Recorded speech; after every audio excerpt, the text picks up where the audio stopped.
Thank you very much to the invitation. It is a great pleasure to be here at FIOP to speak about nuclear fusion.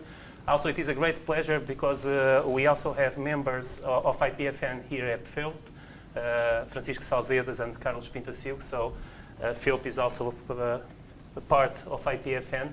So thank you very much. So I know that I'm in an audience that knows about physics, but usually when I speak about that I work in plasmas, oh, this is not, okay, this is usually what people think, blood plasmas. And when I speak that I'm working in fusion, well, it doesn't go much far. Sorry, where should I point it? Okay. Basically, this is the other thing that people think about fusion. The only exception I found was a guy in Spain where I was usually going to the market and buying fruit.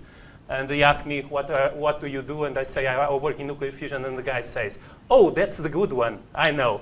So nuclear fusion is the good nuclear energy. And this is really what we are working about, is a new way of producing energy with nuclear fusion. I really should know where to point it. Okay, so it's moving. So fusion is the reaction that happens in the stars, and it's all the stars that have around us are having fusion reactions. And for this to happen, we need a plasma.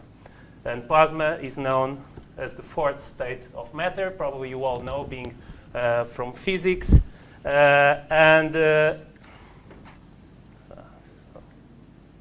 Really not helping. There's probably a place to point. Okay. 99% of the universe is visible matter is plasmas, and like this is painful.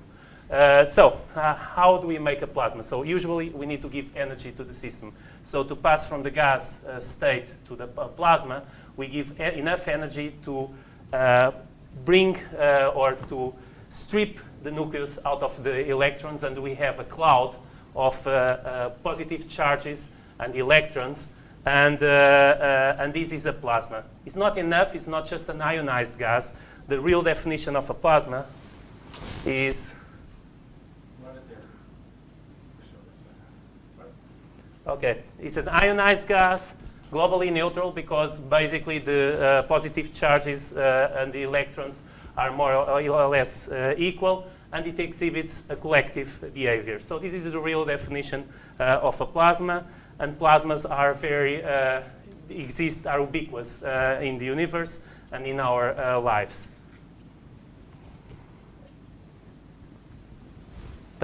Okay.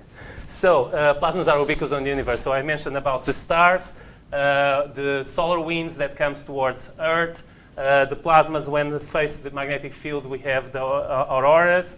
When we have a lightning, we have a plasma. But we can also have plasmas in many processes. We saw several this morning.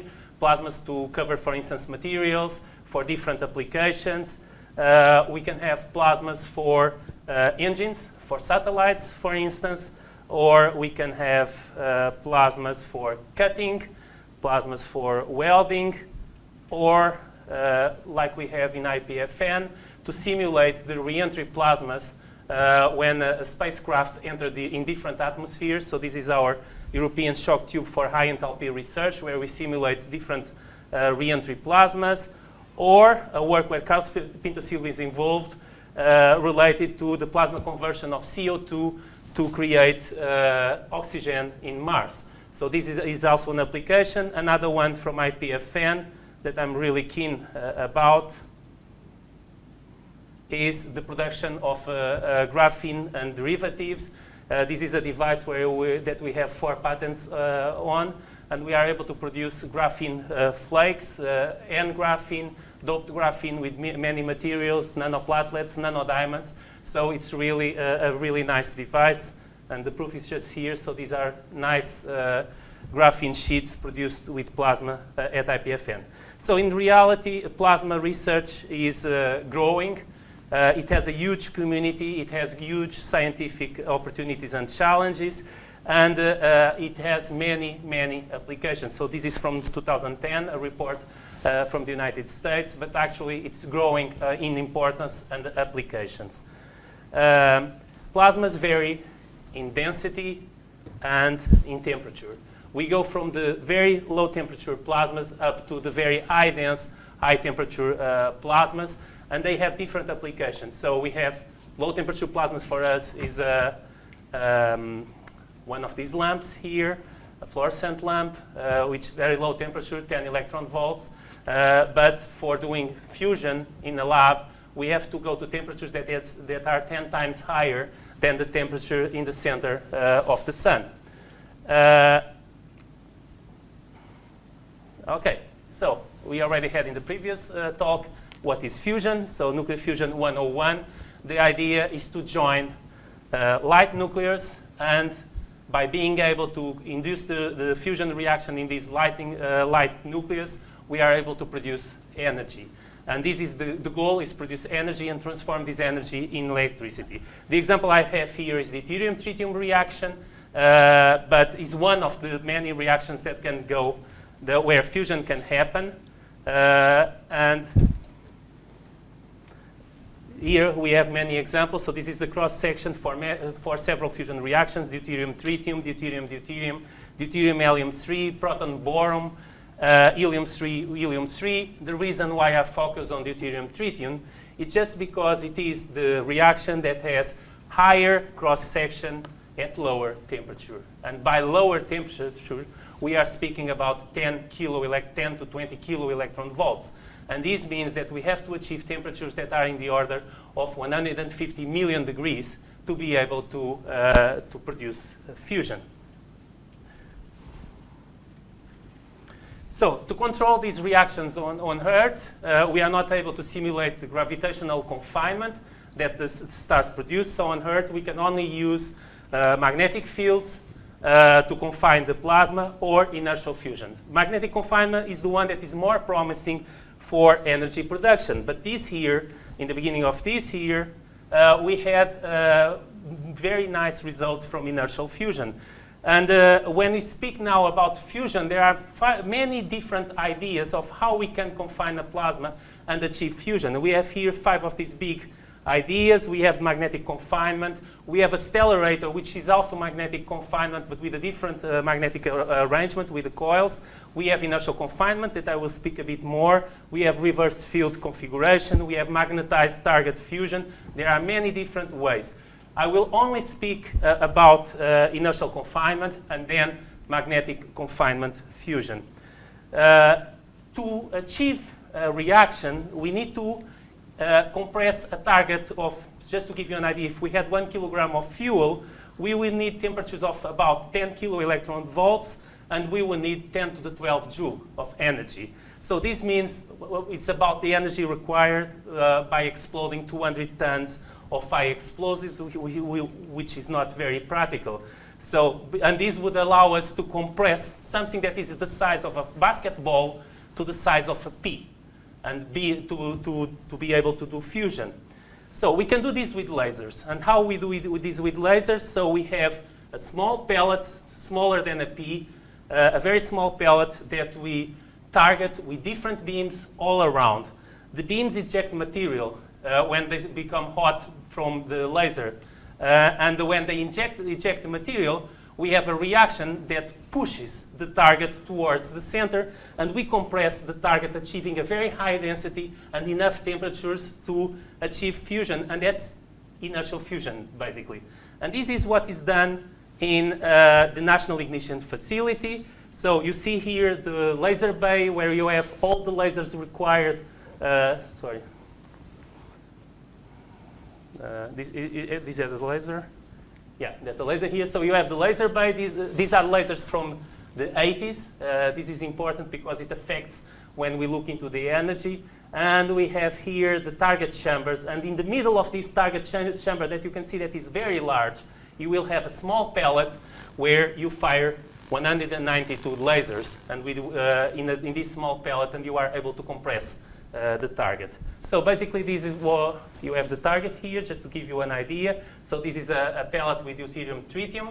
and this is the size, and you put the pellet there in the middle, and then you try to heat it with 192 lasers, homogeneously, all around, to ensure that the compression is homogeneous.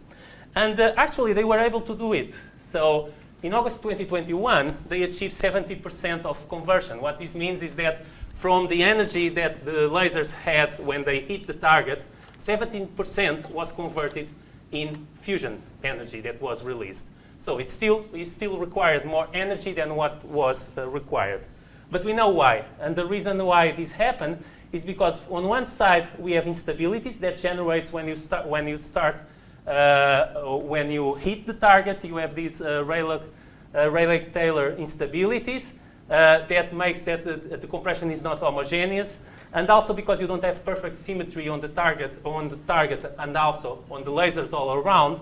Then you have asymmetries, and because you have asymmetries, you don't have a perfect compression, and this makes you lose energy. Also, not all the light that you send into the target is absorbed.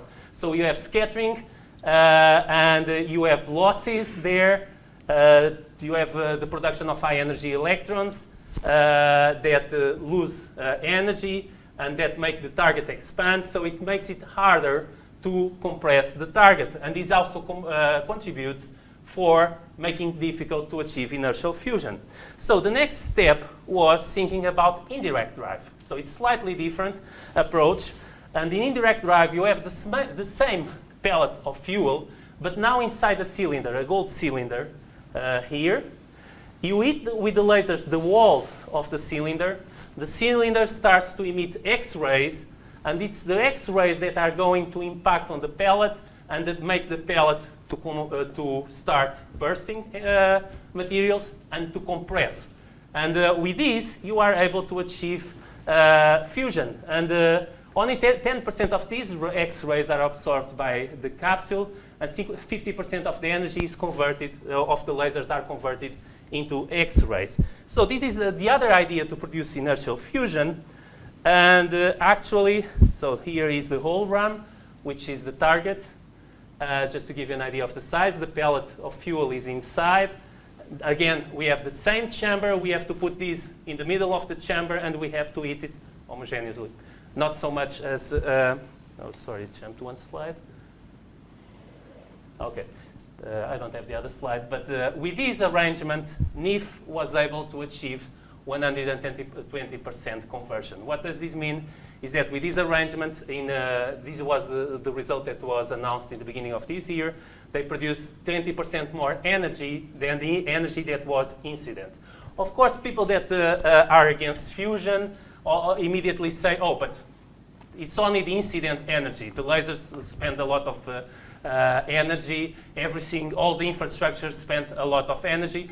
And it's true, but actually, we have to see that the whole infrastructure is from the 80s. So for instance, just in lasers, laser efficiency, it increased by about 40 times since the 80s. So lasers today would be 40 times more efficient. So it doesn't matter for the accounts. But the important result here is that for the first time, we achieved ignition in fusion, for the controlled ignition. Of course, we already achieved ignition in the H bombs. But for the first time, we were able to achieve ignition in fusion in a controlled way. So we know that we are on the right target, on the right track. But from translating inertial fusion into fusion energy to produce electricity, there's still a long way. The problems that they will face in the end are very similar to the ones that I'm going to show you in tokamaks.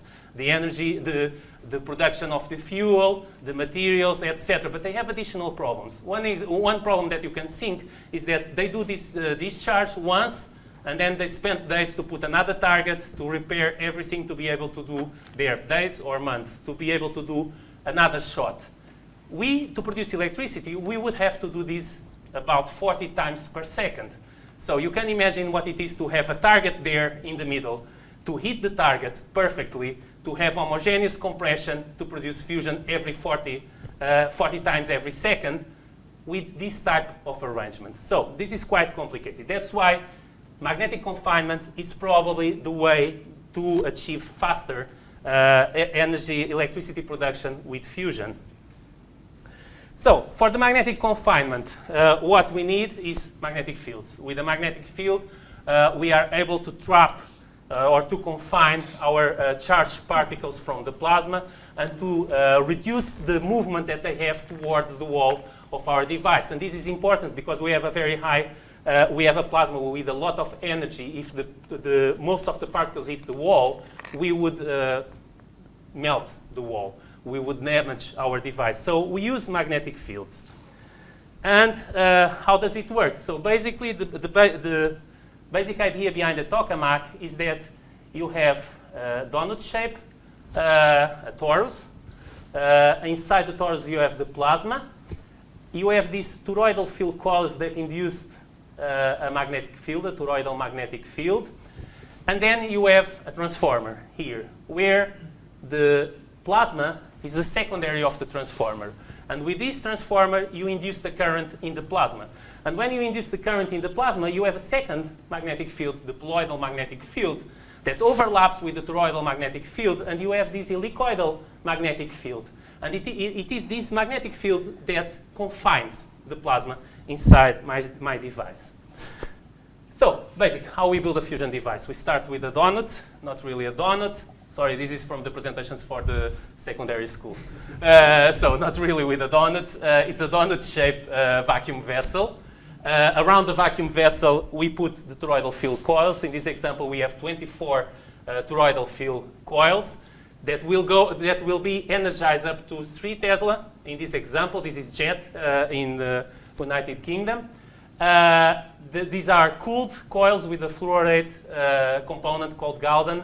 It's not important, but they are cooled because we have to energize them. There's a lot of current passing. They will become very hot.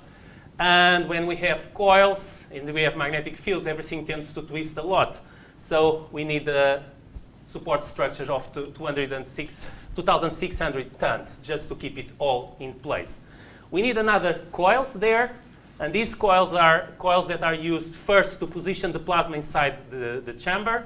And second, to elongate the plasma inside the chamber to give shape to the plasma, because it was found that these elongated plasmas are more stable than circular cross-section plasmas. Then we have here the transformer limbs, and then we put pipes and cabling, etc., and everything becomes quite complicated. So this is a scheme. This is reality. And I invite you to find Waldo here. So if you didn't see Waldo, he's there. So you have here, basically from this concept design that I've shown you, the only thing you can recognize, and it's just because it's orange, is this, the transformer limbs. All the rest is there in the middle of this device. Inside of this device, we have the donut shape, the toroidal chamber, fully covered with tiles. And tiles are important to protect the vacuum vessel from the interaction with the plasma. In this example, the jet, which is the European tokamak, the only one that at the moment has the capability to operate with nuclear fusion, to perform nuclear fusion, at jet, we have beryllium tiles on the walls, tungsten tiles on this bottom part, which is the diverter. What you see here antennas for radio frequency heating of the plasma. And what you see here is the plasma. Actually, the most interesting part of the plasma is what you are not seeing, because it's not emitting on the visible range. And we are using a visible camera. You see here the interaction of the plasma with the diverter. That's why you see here some more light. But basically, this is what is going on. And the temperature here is between 10 to 20 kilo-electron volts. And this is the temperature required to achieve nuclear fusion. And basically, how do we do it? So we start with the central solenoid creating an electric field. The gas is added and ionized and to create the plasma. And during the poloidal field growth, we have these coils that position the plasma, the poloidal field coils that position the plasmas in the center of the chamber. Then we have the other coils that elongate the plasma to fill in the whole chamber and give this D shape to the plasma. Then we heat the plasma, and by heating the plasma, we achieve the conditions for nuclear fusion. Let's see what is going on inside. So this is a jet discharge. So it's a normal discharge at jet. It is not deuterium-tritium. This one is deuterium-deuterium, but it's enough for us to do all the study of what is going on. You see here some instabilities that generate on the edge. Those are called the edge-localized modes, are like more or less like solar storms in the sun. And you could see there that these bursts were following around the tokamak. They were following the magnetic field. So inside, this is what is going on. And jet is important because it demonstrates that we are in the right track. So in 97, it was able to produce 22 megajoule of energy. And last year, we were able to achieve 59 megajoule of energy. We injected 33 megawatts, and we got 11 megawatts of fusion energy for 5 seconds. It's not brilliant. It's 33%, are you thinking? Yeah. It's not that brilliant, but it's a great result. First, because 5 seconds for the time scales of the phenomena that is going on is almost the same thing as being infinite time. So it's enough for studying what is going on. And 33% is on the right track because we know exactly what is missing to go to the next step. And I'm going to show you what is missing. But before, let's see this result. So it's a pity that you cannot see the sound because it's nice with sound. But this is the discharge with the result. Oh, OK. You can hear the sound. Of course, it's not the sound of the plasma. It's the sound of the torus and all the machine vibrating. And that's it. 5 seconds of fun. Usually, at jet, we have 20 to 40 seconds of fun. And then we need to wait 20 minutes for the coils to cool down. But we can do another discharge. It was not in this case. That was what was done. This was a specific discharge prepared to achieve this very important result. Now, why? What we need more? So we need to achieve ignition. And to achieve ignition, we need to heat the plasma, and then this alpha particle that is produced on the reaction needs to deposit the energy into the plasma to self-heat the plasma. So we need the plasma to become hot and continue hot by the position of the alpha particle. And this should be the heating, external heating plus the alpha particle heating should be at least equal to the losses. But ignition is achieved when we are able to remove heating, and just by alpha particle heating, we are able to have higher power than the losses that we are having. So this is the next step, and what is required? What is required is a bigger device, basically, because we need to reduce losses through the edge, and we need to give enough time for the particles, the alpha particles, to collide with the plasma to deposit all the energy. So we need a bigger device, and the bigger device is called ITER, the International Thermonuclear Experimental Reactor. The aim is to prove the scientific and technical viability of fusion. It will have a power of 500 megawatts fusion power, 300 seconds to up 1 hour of discharge, and the amplification factor of 10 to 20. It will produce 10 to 20 times more energy than the energy that we input to start the reaction. And with this, we will test the integration of the technologies required for a fusion power plant. So first thing, where is Waldo? OK, Waldo is there. So you see that the device, Waldo is smaller, and the device is much larger. The device, we had 80 cubic meters on jet. We will have 840 cubic meters on ITER. The rest, most of the things you can recognize from the previous components, and we will see them in detail after. So you have the vacuum chamber, you have the tiles, the protecting the first wall tiles, you have the toroidal field coils, you have here some cuts of the poloidal field coils. You see part of the transformer here in the center. The only thing that is different here is the cryostat, because we are using in ITER superconducting coils, and those have to be refrigerated, so we need a cryostat, and the toroidal magnetic field will be around 5 Tesla on ITER. It's an expensive project, and it's growing. Yesterday there was some news on the Scientific American. There was some editorial or some article about the cost that is growing, and there are some delays. But actually, I don't have here the graph, but if you do the accounts and look, for instance, into war in Iraq, you will see that during the war on Iraq, you would have built 30 ITERs at least. Every Olympic Games, the money spent on an Olympic game, you would build half an ITER. So this means that for the scale of things that are happening worldwide, it is expensive for science, but it's not that expensive. Now, some facts, just to understand the sheer scale of this project. So we will use 80,000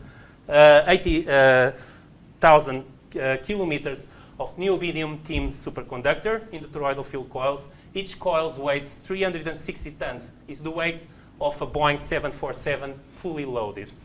It will have 23,000 tons. It's 3 times the Eiffel Tower weight. And by the way, I had a more local figure.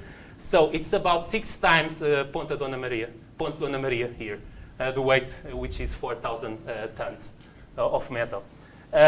So 360,000 tons of concrete on the walls and on the slab that supports it. 10 million components is 10 times the number of components on an Airbus A380.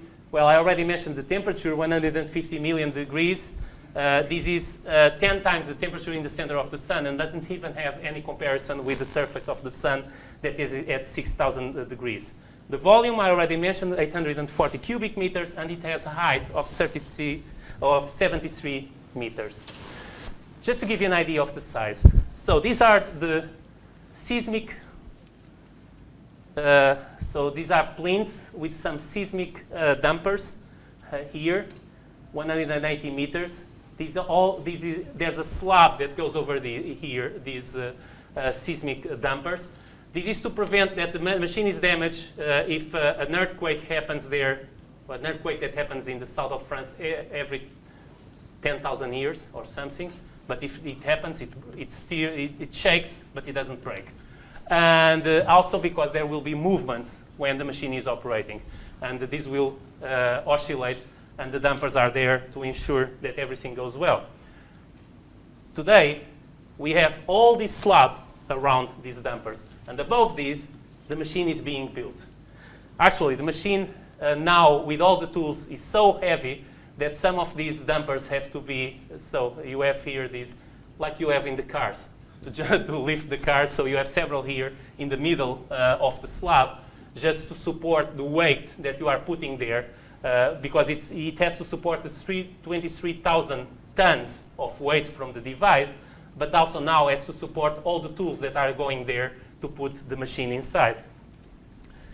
And this is the building. I just have this figure, which is from 2016, just for you to see. This is the assembly hall, and you see here the tokamak pit. I'm going to show you more of the tokamak pit, but basically the tokamak goes inside this hole. Today, what you have is the assembly hall here, fully built. That's where the components are assembled, and then they are moved inside the pit here. So the torus hall. And inside, what you have is this. This is the tokamak pit. What you see here around is a biological shield. These walls are 2 meters thick. So these are concrete, nuclear specifications, so we cannot have any cracks. You cannot drill any hole in there. So you need these to protect the exterior from the neutrons that are produced in the reaction. Just a curiosity, because it's important, because when you have physicists designing things, sometimes you forget the part of the engineering. So because you are using concrete for nuclear facilities, it means that if you want to attach something to the walls, you don't go there with your Black & Decker and drill a hole. You cannot do it. So it means that when you start designing your systems, you have to know where you are going to attach everything, because in that place, you need these inserted plates. You see this patchwork here. And every insert plate that is here has a function. Something will be drilled or welded in there. It's the only place where you can put stuff. And of course, when the physicists start designing, well, they foresee that they needed 10,000 inserted plates. When the project went ahead, suddenly they needed more than 100,000 inserted plates, and all the project had to be redone. So usually this happens. Physicists think everything. Physicists simplify everything. If you could approach the tokamak to a sphere, it would be great. And if it was a sphere in vacuum without any inserted plates, it would be even greater. But of course, for engineering, you need a bit more. So this is one of the small problems that impacted on designing the building. Now, what we have inside? So first, we have a vacuum vessel. The vacuum vessel, so you see here the structure of the vacuum vessel. So it's a donut shape. You see here all the ports where we can put components. Those are we will put components in port plugs. So these will act as plugs that you put inside the ports with all the components that are required for that port. Then, this is one of the sectors from the vacuum vessel. So you see it's double wall. You see it here. Inside you have these supports. That's where you are going to attach your wall to protect the vacuum vessel. This vacuum vessel has to support huge thermal loads, huge mechanical stress, and has to survive the high energy neutrons bombardment. So it had to be specifically designed even from the point of view of materials. So it's made of Eurofair stainless steel, which was designed to cope with radiation, specially designed for this application. So it's 2 times bigger and 16 times heavier than any previous tokamak. It will always operate above 100 degrees. It's made of 60 millimeter thick stainless steel, special grade stainless steel, and it's a very large component. This gives you an idea. It will have 12.5 kilometers of welding. So you have to weld everything. And to add to the complexity here, it will be made, part of the sectors will be made in Korea, the other part will be made in Europe. And this would be already enough complicated. But then one of them decided to do this by hot pressing the materials to bend the stainless steel, and the others decided to do by cold bending. Which means that the sectors are not equal. So basically you can imagine it's the same as entering an airplane where one wing would be made on one fabrication process and the other wing would be done with another fabrication process. So would you trust? Well, we will have to trust that everything works, but there are some risks associated. But actually, if we want to accelerate, we really needed to spread this manufacture. So it has different parts. You have to weld everything together with special weld techniques, tungsten inert gas welding process, and then you have to put not only the supports inside for the blanket, but you also need to put these bosses. What are the bosses? You are going to put equipment inside. So you are going to pass cables, conduits, anything inside. And this means that you have to attach it. But you cannot attach any, like we could not do it in the building, also inside the vacuum vessel and in the exterior, you cannot pass the equipment where you want. So you have to do the calculations to know where you want your component, and you have to put these bosses here, these supports, that are designed in such a way that they are able to sustain all the foreseen forces that are going to impact on them. For instance, if you have a disruption, if you have induced charges or induced currents, for instance, that could rip your material, this is designed to sustain those charges. So this is quite important. So you have to design the bosses for each component that you are putting inside. It's the only place where you can attach your components. And again, this is something that is very specific of each sector and what you are putting in that sector. So this, and you have several hundred of bosses to support instrumentation and cable trays. Now, You have the vacuum vessel. Then around the vacuum vessel, you put this thermal shield because you have the vacuum vessel, and which is hot. And then on the outside, you are going to put the superconductor coils, so which is very cold. So you need this thermal shield, which is completely covered with silver to act as barrier from the outside to the inside. Actually, I'm going to speak. Just to give you an idea of the materials. So the core of the plasma is 20 kiloelectron volts, and the density is 10 to the 20. The edge of the plasma is 200 electron volts. Roughly, you can think 1 electron volts is 11,000 degrees, roughly. So you can see that it's hot, even on the edge of the plasma. And the density is 10 times lower than in the center. Then you have the diverter, where you have less than 50 electron volts, but you have a power load, power deposition of 5 megawatts per square meters. This is jet that operates today. On ITER, you will have at least 10 megawatts per square meter power deposition. So you need to start thinking about materials. Also, you will have much more neutron flux, absorb those rates, plasma radiation, neutron heating, and all these with a very large pulse length, which adds to the fluence, which is 100,000 times higher than present devices. So this means that ITER is completely different from the point of view of design, and you have to take into account all these details. And that's where materials are important, and the plasma-facing components are very important. So just to give you an idea, on a sunny day, we have 1 kilowatt per square meter. A space shuttle on the reentry would sustain about 500 kilowatts per square meters. ITER blanket, the walls, will support 5,000 kilowatts per square meter, and the diverter, the bottom, will have to sustain 10,000 kilowatts per square meter. So how do we select materials? So first, we need a very high thermal conductivity material to conduct the heat. And for that, the best material would be CFC, carbon, graphite. This would be great. And it was used on jet for several years. Also, tungsten is very good for this. Then you would need good thermal mechanical properties. Again, CFC is great for this. You need low neutron activation. CFC is great for this. Beryllium is also very good. You need resistance to radiation damage. And CFC is very good also.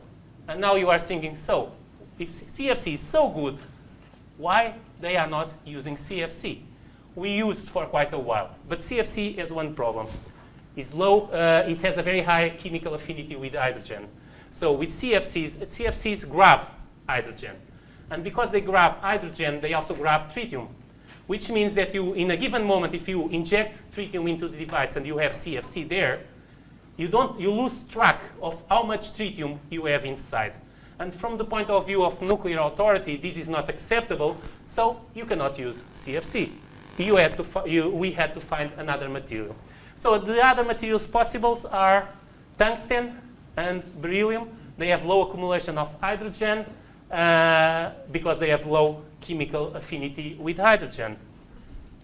Also, there's another advantage. So beryllium has a low atomic number. This is important because if your plasma hits the walls and you strip material into the plasma, if you have a very high Z material, what will happen is that you cool down your plasma. Basically, because you are introducing a lot of electrons, you have to strip the nucleus out of these electrons, so you are losing energy. So if you have a very high Z material, you will lose temperature in your plasma. So you will lose your temperature, and you will need more power to heat your plasma. So we try to have as much as possible low Z materials, and that's where beryllium enters. Tungsten on the diverter is important because it has a good thermal conductivity. It has a very high melting point. So that's why we decided on the area where we have a very high power deposition, we put tungsten. But on all the areas around, we used beryllium. So basically, the idea is we have about 700 square meters of beryllium all around. Sorry, wrong button here. And we have tungsten on the diverter. And what we have is these tiles that are welded or brazed or hyped into copper, where we pass a fluid to cool down the wall. These are different prototypes and mock-ups and tests that were done. What happens when the wall is near the plasma? So you have the plasma. The plasma will send very hot particles. Some of them will escape the magnetic field and goes towards the wall. So they will impact the wall. Some of them will be retained on the wall materials, will be absorbed by the wall materials.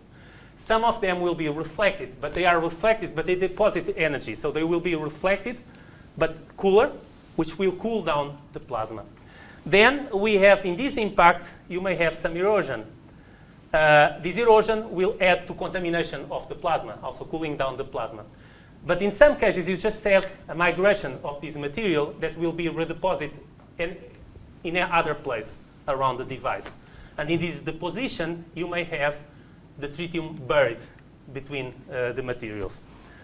So basically, just to give you an idea, on a discharge on ITER, we can expect up to 0.5 millimeters per shot of erosion of the wall. And this will only work if the migration of material and redeposition is at least as much high as the erosion in every place. Otherwise, we will lose the wall very fast. So this is one of the challenges.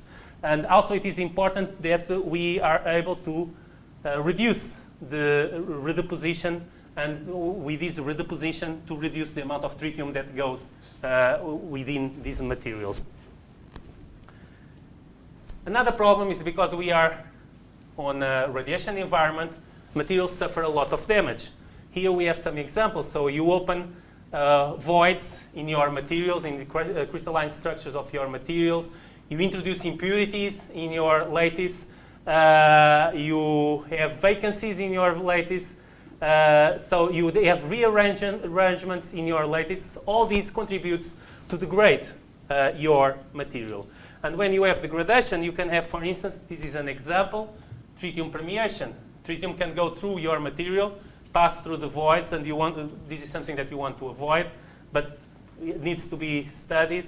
You need to avoid that it passes through your materials, for instance, and goes into the coolant. So it requires a lot of studies on materials. Actually, on fusion, now it's being built in Granada, IFMIF Dones, which is a facility just to develop materials for fusion. And this is quite an important project for the next step. Another example of what can happen. So this is a tungsten tile that was subjected to a machine gun, a plasma gun. And you see here several things that happen. First, melting on the edges. And you see that the melting starts migrating. But because you are damaging your lattice, sooner or later you will have cracks. And cracks have edges that start melting. So you are damaging your material. So this will be quite crucial. For ITER probably will not be that crucial, but for the next step devices, further work has to be done on materials. So having said that, how does the ITER blanket looks like? So we have 440 first wall panels. They are attached to these bosses that I've shown you inside the vacuum vessel. They have cooling channels in there, and they look like this. This is a prototype. There are 32 major and 100 minor design variants because it has to cover all the device around. So you see these are the blocks that attach. These are the blanket shield blocks. And over these blanket shield blocks, just notice this shape here because you will recognize it here. You see? This attaches with the cooling channels that you see in here. And in the front, you have these first wall panels. And here in this example, what you have is 6 to 10 millimeters layer of beryllium bonded to copper alloy with the cooling channels inside that are attached and goes over these blocks. And this becomes the wall of the first wall of your device. So this is just an idea how it attaches and how it's fixed. But you see here, the cooling channels, etc. So, and you required very many different designs. Now, toroidal fill coils. Just to give you an idea, this is how the toroidal fill coils look like. Each one has to be able to operate 5 to 7 Tesla. This is just an example this is from K-Star in South Korea, but gives you an idea of all the superconducting filament here inside with cooling channels. So roughly it is how ITER will be. It gives an idea. Each coil will have 360 tons. It will operate at 68,000 ampere. This is the operation current. And it will produce 120,000 Gauss. So this to produce the 5 Tesla toroidal fill coil in the middle. It has 16 meters height and 9 meters width. And this is how it looks like, but this is reality. So it gives you an idea of how these coils look like. And here you see the vacuum setter. So this is in the assembly hall. It's a nice picture because you see the vacuum vessel with the bosses where the blanket goes. You see the thermal shield is already in there, and you have the toroidal fill coils already around it, and they are being assembled in series. And inside, this was some months ago, in May 2022, the first sector went into the tokamak pit. And we were very happy. But then a small problem arose. People realized that there was some, remember the thermal shield with silver that I mentioned? It had some cracks. And it was very weird because when the first time I saw the report, I didn't understand how did the cracks appear on these things. So the thermal shield has a lot of cooling channels. And the thermal shield is made, I don't remember the material, sorry, it's a metal, but it's not silver. And the cooling channels are welded on that material, on that metal. But then to be able to deposit silver, it has to be washed with acid before. And it was washed with acid. And then it has to be cleaned. Apparently it was not very thoroughly clean. So it was not perfectly clean. And then they deposit the silver. But in the areas where the acid was not very clearly clean, we had corrosion. So, first problem. Second problem, the tools designed to put this sector in were not designed to take it out. So, and actually, this goes from the assembly hall through the top of the assembly hall. It has a clearance to the wall, to the roof of about 10 centimeters on the top and on the bottom. And the tools were designed to go in and put it in. And now they had to think, how are we going to take it out? Because we don't have the tools. So it took some time. So the sector now is going out. I don't know, actually, I don't know if it is already out, but it's going to be removed. All the thermal shields will have to be redone. And this adds some delays. Toroidal fill coils. So I mentioned the toroidal fill coils are important to shape the plasma and to position the plasma. They go around the vacuum vessel. So you see here one of the big ones. So these are the ones that are on the equatorial plane, or near the equatorial plane of the vacuum vessel. And here you see a smaller one that goes in the bottom of the vacuum vessel, already in the torus hole. So it gives you an idea of how it looks like. Now, this is what I mentioned. We need the thermal shield. So it's very hot. The temperature excursion from the inside to the outside is very large. So you need the thermal shield that needs to fit like a glove. And here you can see quite well the thermal shield. And you probably even can see some of the pipes that are around the cooling channels that had problems in there. So this is what is being now redone. And then you need a cryostat. A cryostat, why you need a cryostat? You are using superconducting coils. You need to put helium in, and you need to keep it all cooled at minus 268 degrees. So it requires a cryostat. So this gives you an idea. This was the cryostat in K-Star. It's nice when you look inside. You see all the copper and gold foiled cryostat inside to prevent radiation to be absorbed. So basically, it's a dewar. And here you see the cryostat is 31 meters height and 36.5 meters diameter. And you see one of the sectors going in, 375 tons. So this is the lower part of the cryostat going in. And here you see the cryostat. You see the cryostat against the biological shield. And you see the colloidal field coil already in. So next will be the next part of the cryostat, everything welded to close it all. And then we have the pumped diverter. The diverter is quite important. So when you have the toroidal field, the lines of the, not the toroidal field, the magnetic field inside the tokamak, the lines are, the magnetic field lines are done in such a way that they are closed, in such a way that a particle that is trapped on the magnetic field goes around and closes again after some circles, depending on the surface where it is, after some turns around, returns to the same point. The problem is that by collision, you have diffusion of these particles to the outside. And some of them escape from the magnetic field. So the magnetic field lines on the edge go straight into the bottom. What it means is that if you have a particle that goes to the edge, they go very fast, parallel to the magnetic field, and they are directed to the bottom, hopefully faster than they go radially, to prevent them to hit the wall. So you have a lot of particles being redirected to the diverter. So you need to design the diverter in such a way that it sustains this power load. That's why we need tungsten in there, and that's why it is active water cooling. But the diverter has a second function. Once all the helium keeps the plasma hot, it becomes the ashes of the reaction, basically. It becomes a waste of the reaction. So you need to extract this cool helium from inside the plasma. And this diverter is pumped in such a way that the helium goes and you remove it from underneath the diverter. And you remove the helium. So the pump diverter is also used to remove the helium ashes. And by saying ashes, I'm taking a big risk because I'm going to tell you a little story of how I learned to communicate with journalists. Several years ago, we had a project with the company Active Space Technologies to design part of a robot that would operate and move these diverter cassettes.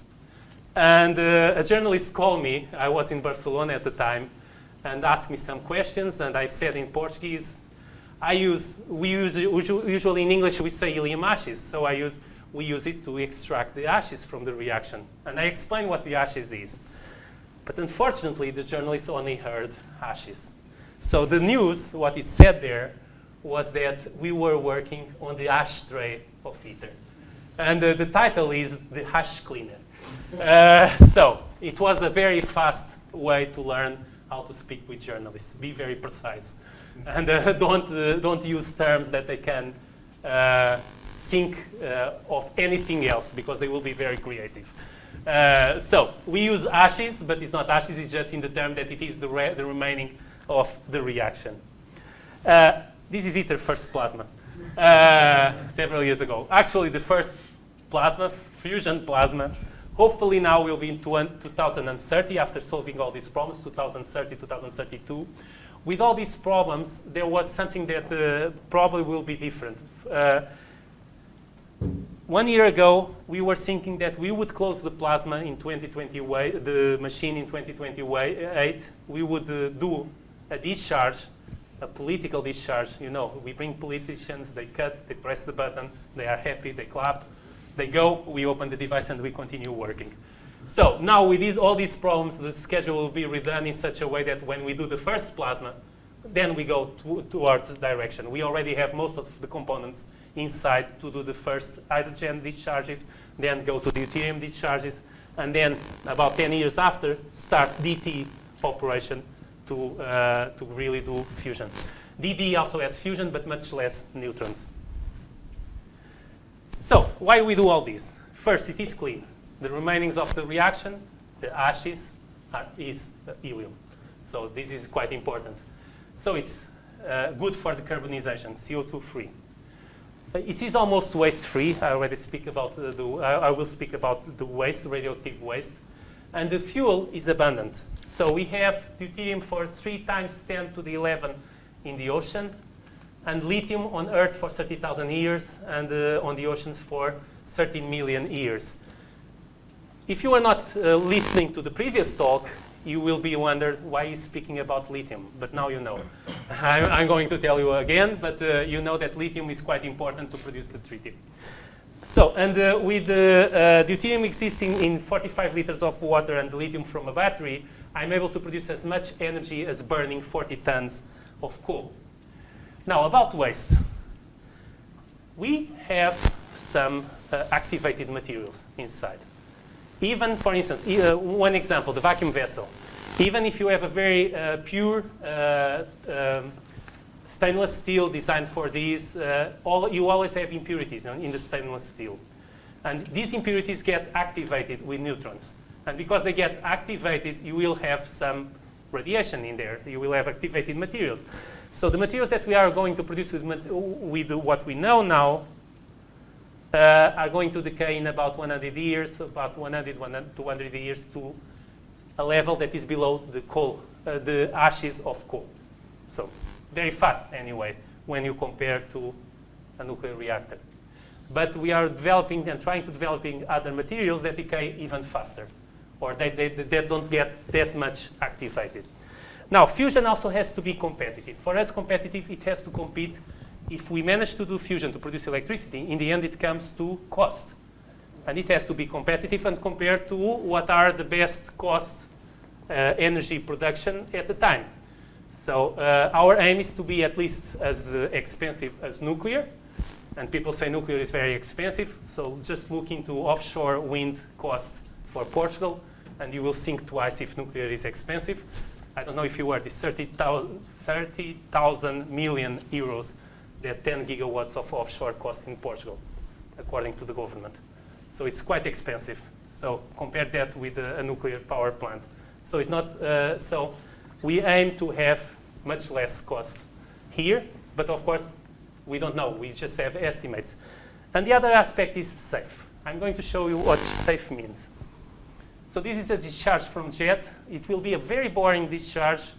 What you will see, you will see some movement induced on the bottom of the device.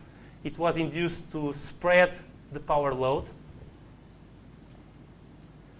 So it's very boring until you start moving the plasma. You see, this movement was induced, but in this particular discharge, a magnetic coil failed.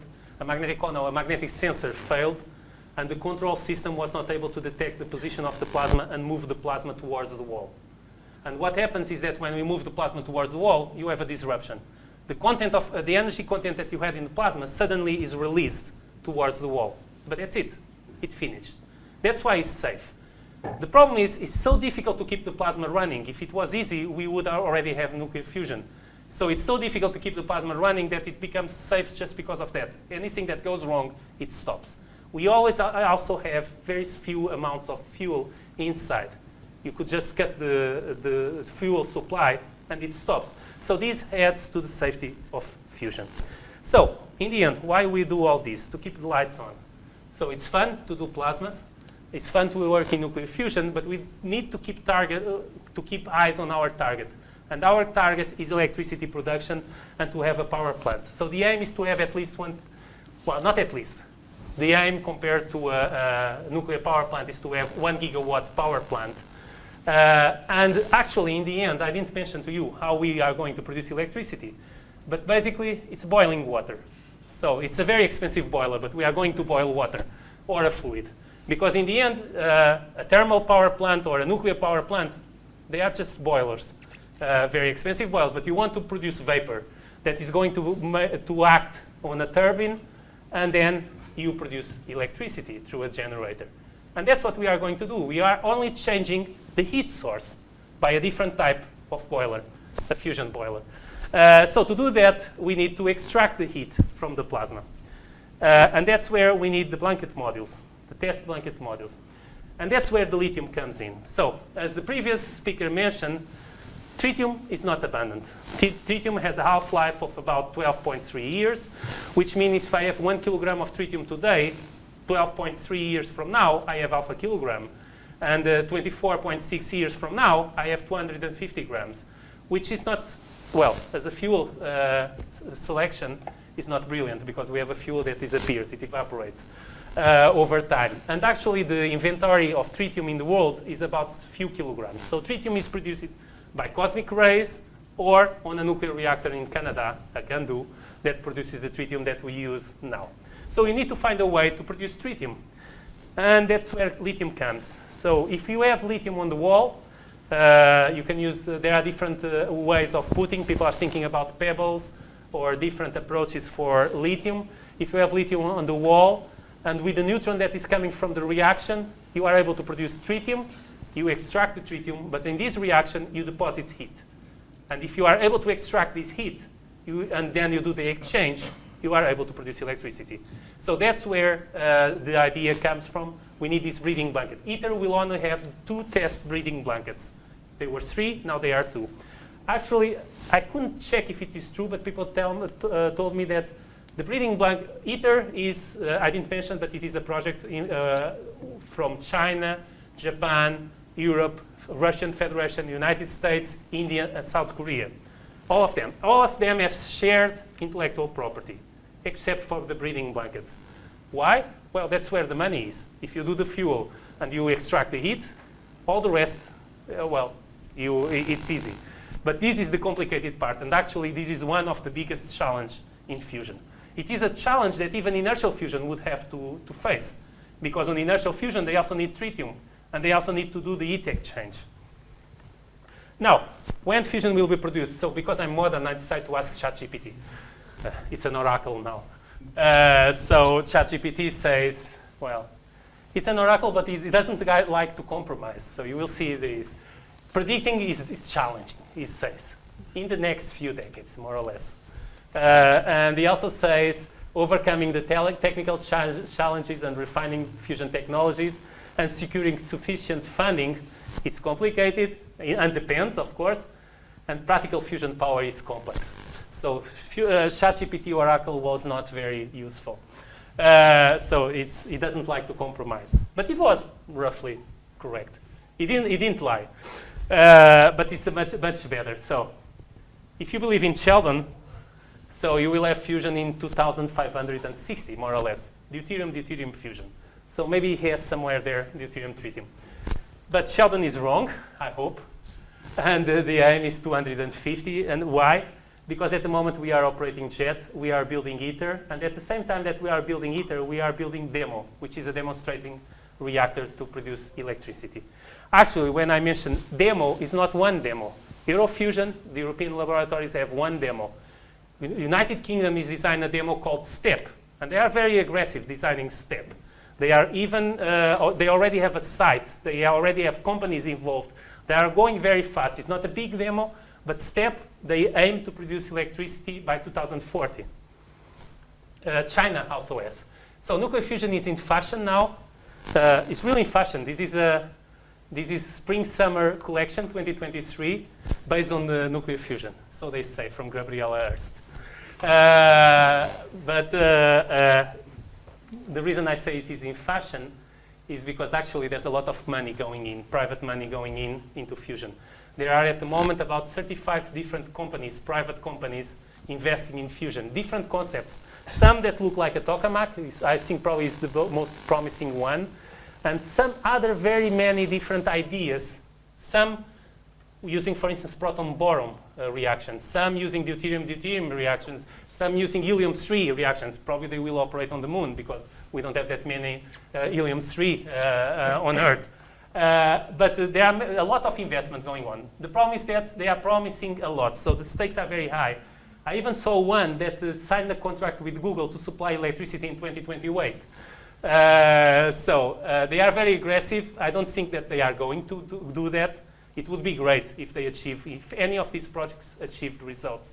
But what it shows is that there are a lot of innovation going on. And with all this innovation, they will bring new knowledge into the field. For instance, one of the tokamaks that was in there, they are using high-temperature superconductors. This can be a really game-changing high-temperature superconducting because you can have very high magnetic fields. It will compact the device, so it will reduce the needs for materials, so it will reduce costs.